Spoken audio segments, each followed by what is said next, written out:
All right, this is try it number 4 from section 3.1. So we want to use the information below to sketch a graph of the polynomial function y equals f of x. So let's draw ourselves a little sketch. Now there's going to be two graphs. First one I use just to get some information together, and then the second one will be the kind of our final product of our sketch. So again, I like to point out some of the main numbers that they use. So in this case, -2, -1. So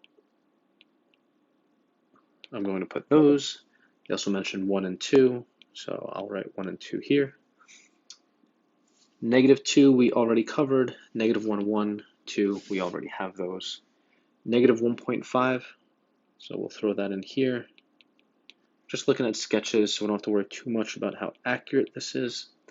1.5, and then again, all of this is already mentioned, so we are good.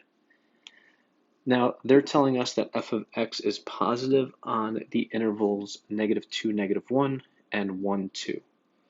So that tells me that my graph is going to be above the x-axis between -2, -1, and between 1 and 2. Okay, +1, +2. Next, they tell me that f of x is negative on the intervals, and we have 3 intervals here. So -infinity and -2, that would be everything over here. So this bottom portion. Now I don't know exactly what the graph is going to be shaped like within that region, but I do know that the graph is going to go through that region. -1, 1, which is here. Okay, so it looks like we're definitely going to have multiple turning points and multiple x-intercepts.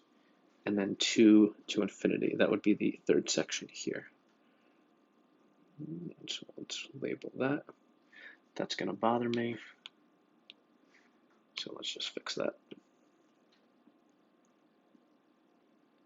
Keep that nice and uniform. All right, so we have our 5 regions here. That tells me that I'm going to have x-intercepts where it changes from positive to negative. So we're going to label these 4 x-intercepts at -2, -1, 1, and 2. Next, we're told that the graph is decreasing on the interval -1.5 to 0.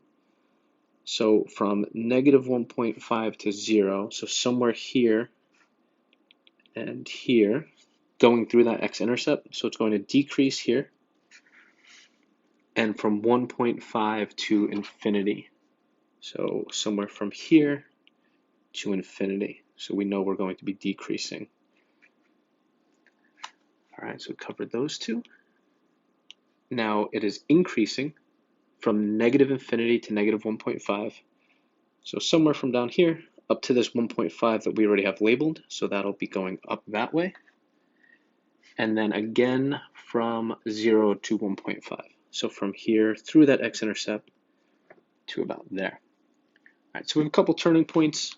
We'll have turning points at these purple regions here, and we have 4 x-intercepts.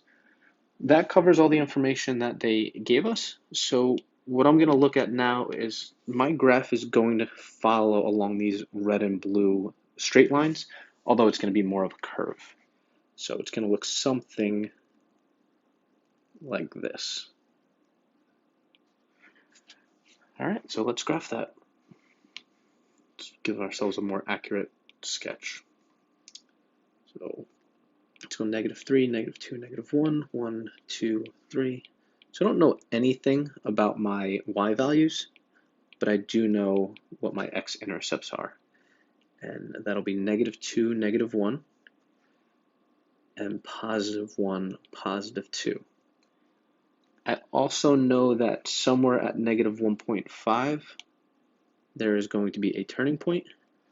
At +1.5, there will be a turning point. And somewhere in this 0 range, there's going to be a turning point. So let's draw that sketch.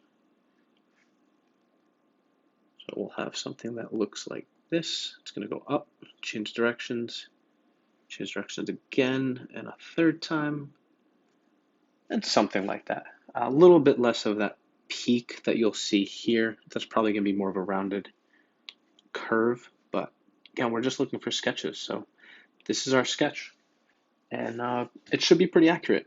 Now, we may have a graph that looks a little bit more, maybe it looks, oops, that's not what I meant to do.